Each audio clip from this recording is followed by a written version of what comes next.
মায়া ও তৃষ্ণা অচেনা বাঁশিওয়ালার নিকট পৌঁছাতে চাইল। তৃষ্ণা ভয় পেল শিয়ালের তীর্যক ডাক ভেসে আসতে। সে সামনে আগে এগোলো না, মায়াকে যেতে বলল আগে। মায়া সাহস করে আগে এগোতে চাইল, কিন্তু তার ইচ্ছা বৃথা গেল। শিমুল গাছের দিকে পা বাড়াতেই পিছন থেকে ধপ করে তার হাতটি কেউ ধরে নিল। মায়া একজোড়া ভয়ার্ত চোখ নিয়ে থমকে গেল। তৃষ্ণা ও সে একসাথে পিছনে ঘুরল। মীর তার হাতটি ধরেছে। মায়া ক্ষুদ্র চোখে তার দিকে তাকালো। মীর মায়াকে অতিক্রম করে তার পিছনের দিকে দেখলো। গোলাটে অন্ধকার, তার মাঝে মৃদু চাঁদের আলো ব্যতীত কিছুই নেই, যা এই মাঝরাতে দুটো মেয়েকে ঘরের বাইরে বের করে গহীনের পথের আগমন করাতে বাধ্য করতে পারে। মীর দূর পথ থেকে চোখ সরিয়ে নিল। মায়ার হাতটি ধরা ছিল শক্ত করে। ছেড়ে দিল, হাতটি লাল হয়ে গেল। মায়া ও তৃষ্ণা নত দৃষ্টিতে মীরকে পর্যবেক্ষণ করে। মীর বলল, এত রাতে তোমরা বাইরে কেন? প্রশ্ন করে মীর দুজনের দিকে তাকালো। তৃষ্ণা কিছুই বলল না।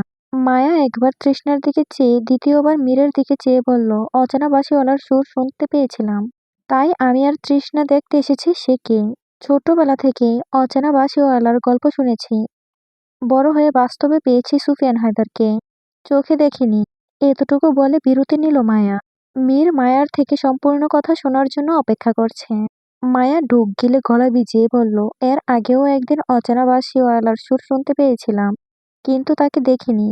আজও সেই একই সুর পেয়েছি, তাই ছুটে এসেছি তাকে দেখতে। আমি কোনো অচেনা বাঁশিওয়ালার সুর শুনতে পাচ্ছি না, এসব তোমাদের মন গড়া ধারণা। মায়া ও তৃষ্ণা সজাগ হলো যেন হঠাৎ। সত্যি এখন কোনো বাঁশির সুর ভেসে আসছে না। না সুর আসছে, আর না গাছের নিচে কেউ বসে আছে।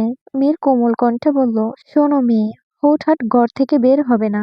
কখন কি হয়ে যায় বলা যায় না। আমাকে নিয়ে আপনার ভাবতে হবে না। আমার কিছু হলেই বা কি, তাতে তো আপনার কিছু যায় আসে না। মীর মায়ার দিকে উত্তাপ নিয়ে তাকালো, তবে কণ্ঠনালীতে সেই টান আনলো না। ধরে নিলাম আমার কিছু যায় আসে না। এখন বাড়ি চলো। একা এসেছি, একাই যাব। এত বেশি সাহস দেখিও না, চলো। বলে পথ ছেড়ে দিতেই মায়া পুনরায় বলল, বললাম তো আপনি যান, আমরা একাই যাব। তৃষ্ণা তো আগেই চলে গেছে। বলে মীর হাসলো। মায়া পাশে তাকিয়ে দেখলো তৃষ্ণা চলে গেছে। এতক্ষণে মীরের সাথে কথা বলার জন্য পাশে থাকা মানুষটির প্রতি খেয়াল হারিয়ে গেছে। উকি দিয়ে একবার বাড়ির পথে দেখলো তৃষ্ণা চলে যাচ্ছে। মায়া তবুও সাহস আছে বলে অভিনয় করে বলল, আপনি যান, আমি আসছি। কেন, তুমি কি বাঁশিওয়ালাকে খুঁজতে যাবে? মীর খানিকটা রেগে গেল। যেথাই যাই। আপনার সমস্যা? হুম, আমার সমস্যা। ঝগড়াঝাটি করার ইচ্ছে হলে ঘরে বসে করবে, এখন চলো। আপনি যান, আমি তারপর একা একা আসছি। আর আমাকে নিয়ে আপনার এত চিন্তা করতে হবে না। আমার কিছু হলেই বা কি? অনেক কিছু হবে। প্রথমত, আদ্রিয়ান বিয়ের আগে বিধবা হবে। দ্বিতীয়ত, তোমার বাবা মেয়ে হারাবে। তোমার মা কান্নাকাটি করবে। ছেলেরা বিয়ের আগে বিধবা হয়? মায়া ভ্রু কুঁচকে ফেলল। হুঁ, হয়। তাই বলছি চলো।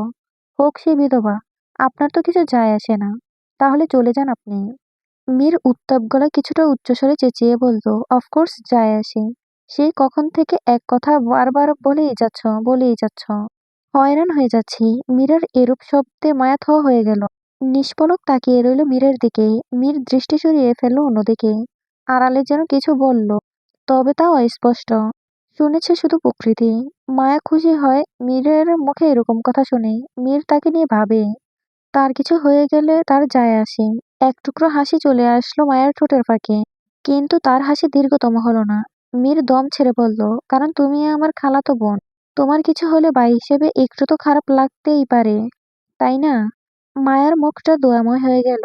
তার শরীরের শীতের পোশাক নেই, পাতলা ওড়নাটি জড়িয়ে ধরল। মীর তা দেখে বলল, অচেনা বাঁশিওয়ালার সুর এতটাই তীক্ষ্ণ যে শীতের পোশাক অব্দি আনতে ভুলে গেছ। বলেই তার শরীর থেকে মোটা কালো রঙের জ্যাকেটটা খুলে মায়ার শরীরে জড়িয়ে দিল। দরদ দেখাতে হবে না, মায়া বলল। দয়া দেখালাম, দরদ দেখিয়ে কি হবে? তুমি তো অন্য কারো জিনিসের প্রতি হাত বাড়াতে নেই। আপনি তো হাত বাড়িয়ে দিলেন। হাত বাড়িয়েছিলাম বলে, কিন্তু ছুঁয়ে দেখিনি। চলো রাতটা আমরা দুজনে উপভোগ করি। কলঙ্ক লাগবে, লাগুক। দু চারটে কলঙ্ক থাকা ভালো। পুরোপুরি পরিষ্কার থাকলে অহংকার বাড়বে। আপনি অনেক কথা জানেন। সময় ও পরিস্থিতি অনেক কিছু বলতে শেখায় মেয়ে। বলে ঠোঁট বাঁকিয়ে হাসে মীর। বাড়ি ফিরবো। এতক্ষণ আমি বলেছি যাওনি, আর এখন যেতে দেব না। আগে চলো রাতটা আমরা আমাদের মতো করে উপভোগ করি। শিমুল গাছের দিকেই যাই। মায়া একবার শিমুল গাছের দিকে তাকালো, দ্বিতীয়বার মীরের দিকে চেয়ে সম্মতিমূলক মাথা নাড়ায়। মীর ও মায়া পাশাপাশি হাঁটা শুরু করলো, ধান ক্ষেতের আইল ধরে। মায়া ঘুরে ঘুরে কাঁধ পাশ থেকে মীরকে দেখলো। সাদা রঙের একটা গেঞ্জি পরনে, আজ প্রবল শীত, কিন্তু শীত যেন তাকে ছুতে পারছে না। মীর বলল, কি দেখছ? মায়া না সূচক মাথা নাড়ল। দুজনে পৌঁছে শিমুল গাছের নিচে। শিকড়ের ওপর বসে মায়া, মীর বসলো দু হাঁটুর ফাঁক করে। রাত বাড়ছে ধরণীতে, খোলা ক্ষেতে শো শো বাতাস চারপাশে মুখরিত হয়ে উঠল যেন। মীর আঁধারে খুঁজে একটা ছোট্ট ডাল হাতে তুলে মাটিতে আঘাত করতে শুরু করলো। মায়া দৃশ্যটি দেখে দ্য সাইলেন্ট ম্যানের বইটির ফারদিনের কথা আরেকবার সুফিয়ানের কথা মনে পড়ল। সুফিয়ান গভীর চিন্তায় ডুবে থাকলে মাটিতে আঁকিবুকি করত, নদীর তীরে বসে থাকলে গাছ টেনে ছিঁড়ত। বেশ মিল পেল মায়া। আপনাকে সুফিয়ান হায়দারের মতো লাগছে, মায়া বলল মীরের চোখের দিকে তাকিয়ে। মীর হাত থামিয়ে জবাব দিল, সুফিয়ান হায়দারের মতো ভাগ্য না হোক, হলে কি? মীর গভীর শ্বাস ফেলে বলল, সুফিয়ান হায়দার যতটা কঠিন জীবন পার করেছে, এরকম বোধহয় কেউ পারবে না কোনোদিন। নিজের বোনসহ পুরো গ্রামবাসীদের বাঁচাতে নিজের প্রিয় মানুষটিকে নিজের হাতে হত্যা করলো, এরপর নিজেই মরল। আমি মরতে ভয় পাই না, কিন্তু নিজের চোখের সামনে প্রিয় মানুষটির কিছু হোক তা আমি চাই না, সহ্য করতে পারবো না। খোদার কাছে ফরিয়াদ, আমার প্রিয় মানুষটির কিছু না হওয়ার আগেই যেন আমাকে দুনিয়া থেকে নিয়ে যায়। খুব ভালোবাসেন তাকে, তাই না? নিজের থেকেও বেশি। আপনার কাছে প্রেম ভালোবাসা মানে কি? প্রেম হলো সৌন্দর্য ও সত্যর দিকে আত্মার যাত্রা। শারীরিক আকর্ষণ দিয়ে প্রেম শুরু হলেও প্রকৃতির প্রেম মানুষকে জ্ঞান, নৈতিকতা ও আত্মিক উৎকর্ষের দিকে নিয়ে যায়। এতটুকুই সীমাবদ্ধ? মীর হেসে দূর কুয়াশার দিকে চোখ ফেলে বলল, প্রেমের ব্যাখ্যা দেওয়া যায় না সংক্ষেপে। প্রেম থাকে জীবন জুড়ে। প্রেম মানুষকে শূন্য থেকে পূর্ণ করে। প্রেম মানুষকে ধ্বংস করে। আপনার জীবনে মোহিনী প্রথম ভালোবাসা, নাকি তার আগেও কেউ ছিল? ছিল একজন, তাকে আজও ভালোবাসি। যাকে দিয়ে ভালোবাসার সূচনা তৈরি হয়, তাকে কি কখনো ভোলা যায়? কে সে? মায়া ওদের আগ্রহে জিজ্ঞেস করলো। বলল, আজ নয়, অন্য একদিন। আজ নয় কেন? প্রতিটি জিনিসের উপযুক্ত সময় দরকার। প্রতিটি সত্য নিখুঁত সময় সৃষ্টি করে নিতে হয়। আর আমার সত্যটা বলার সময় সৃষ্টি এখনো হয়নি। সাজিয়ে গুছিয়ে বেশ কথা বলতে পারেন আপনি। মায়া করমর্দন করে বলল। আশেপাশের পরিবেশ নির্জীব হয়ে উঠল আরো। দূরে শিয়ালের ডাকাডাকি যেন খুব কাছে চলে আসছে। মায়া বরাবরই ভীতু, তবুও আজ ভয়টা যেন তাকে তীব্রভাবে ছুঁতে পারছে না। পাশে মীর বলে সাহস পাচ্ছে। আবার ভাবে, গ্রামের অনেক কৃষক আছে, রাত হলে ধান দেখতে বের হয়। ধান তোলার সময় ঘনিয়ে এসেছে যে, তাদের মধ্যে কেউ দেখে ফেললে সমস্যা, দুর্নাম ছড়াবে। দুদিন পর বিয়ে। বিয়ের আগে মাঝরাতে পরপুরুষের সাথে রাত ঘোরা মোটেই সম্মানের কাজ নয়। মায়া নির্লিপ্ত ভঙ্গিতে বলল, চলুন এখন উঠি। অনেক রাত হয়েছে, বাবা জানতে পারলে খুব বকবে। আজকের রাতটা আমাকে দিলে, তাও সীমিত সময়। আগামীকালের সময়টাকেও আমাকে দাও। কেন? সকালে কি? তুমি আর আমি শিকার করতে যাব। কোথায়? যেখানে তোমার আর আমার প্রথম দেখা হয়েছিল। আমি শিকার করতে পারি না, তীর নিশানা করে বিদ্ধ করতে পারি না। আমি শিখিয়ে দেব। মায়া সেকেন্ড কয়েক কিছু ভাবলো, তারপর জবাব দিল, দেব।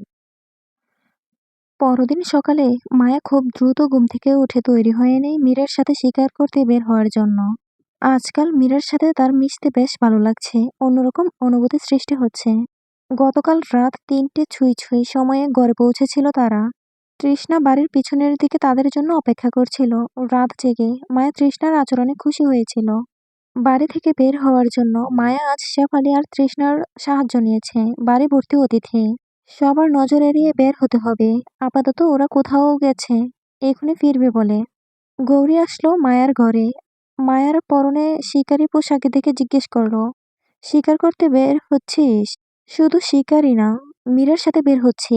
মায়ার মুখে উজ্জ্বল হাসি দেখে গৌরী বলল, এত আনন্দ হচ্ছিস যেন? মীরের সাথে পালিয়ে যাচ্ছিস? অচিন্তাসে গিয়ে ঘর বাঁধবি। সে আমার না হোক, অন্তত তার সাথে কিছু মুহূর্ত তৈরি হোক, যাতে আমি আমার নাতনাতনিকে আমার অপূর্ণ প্রেম কাহিনী বলে শোনাতে পারি। আজকে তোকে দেখে ভীষণ ভালো লাগছে। তোর এই কঠোর মনটাকে দেখে আনন্দ হচ্ছে। জীবন পথে যতই ঝড় আসুক না কেন, এভাবে সবসময় শক্ত থাকতে হবে। বলে আলতো হাতে মায়ের কাঁধে হাত রাখে দুজনে কথা বলছিল মায়ের ঘরের দরজার কাছে বসেই। সোজা তাকালে মীরের ঘর। মীর ঘর থেকে বের হলো। তাদের দুজনের চোখ পড়ে মীরের দিকে। খয়েরি রঙের বুট পায়ে, কালো প্যান্ট, সাদা শার্টের ওপর হালকা খয়েরি রঙের কোটি, মাথায় পাগড়ি, হাতে ব্রেসলাইট। হাতের ব্রেসলেটটা পরতে পরতে মায়ের ঘরের দিকে হাঁটছে। শিকারি পোশাকের সাথে পাগড়ির ছোঁয়ায় যেন মীরের সৌন্দর্য কয়েকগুণ বেড়ে গেছে। মীর মায়ের ঘরে এসে বলল, কখন বের হবে? আপনি আগে যান, এরপর আমি আসছি। তোমার ঘোড়া নেওয়ার দরকার নেই। তুমি হেঁটে আসো। বট গাছের নিচে আমি অপেক্ষা করছি। আমার ঘোড়ায় চড়ে যাবে। বলে মীর সময় না নিয়ে ব্যস্ত পায়ে হেঁটে গেল ঘর ছেড়ে। মায়া গড়ির সাহায্যে লোকচক্ষুর আড়ালে বাড়ির পিছন দিক থেকে মীরের কাছে পৌঁছালো। মীর তার ঘোড়া অগ্নিলের পিঠে চড়ে বসে আছে। মায়া বলল, আমি কিভাবে আমি কি আপনার সাথে এক ঘোড়ায় বসে যাব? গেলে কি হবে? আপনার মতলবটা কি? মীর হেসে বলল, এই মেয়েটা একটু হলেই মতলব খোঁজে। আমার কোনো মতলব নেই। থাকলেও পরে দেখবে। এখনো উঠে বসো। বলে মায়ার দিকে হাত বাড়িয়ে দিল। মায়া ইতস্তত করে মীরের হাতে হাত রেখে ঘোড়ায় উঠে বসে।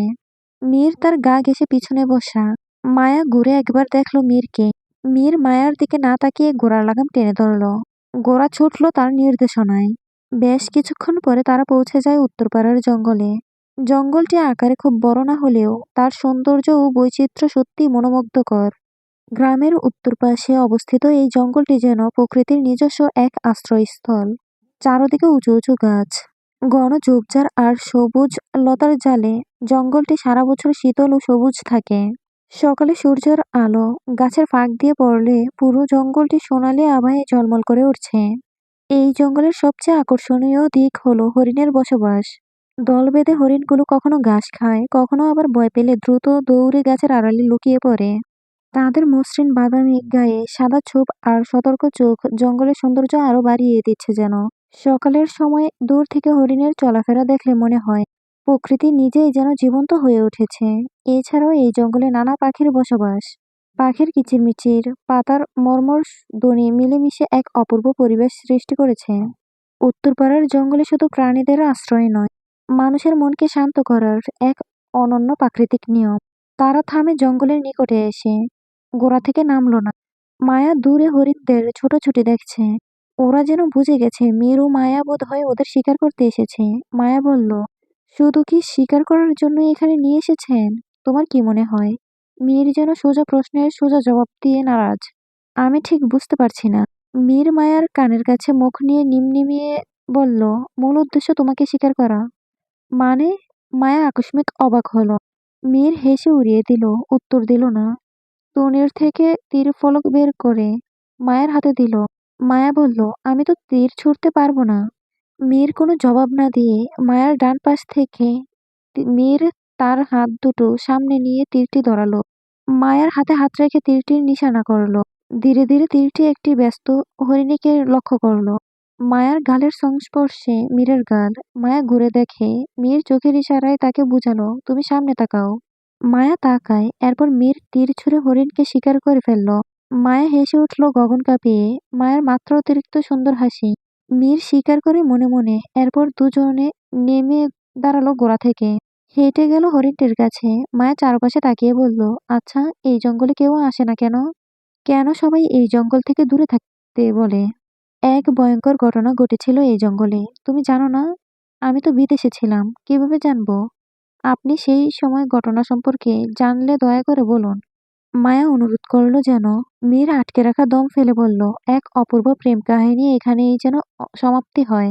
দরিদ্র ঘরের ছেলের সাথে সম্ভ্রান্ত পরিবারের মেয়ের সম্পর্ক পরিবার মেনে নেয়নি। কিন্তু সেই প্রেমিক ছিল যেন শাহজাহানের মতো।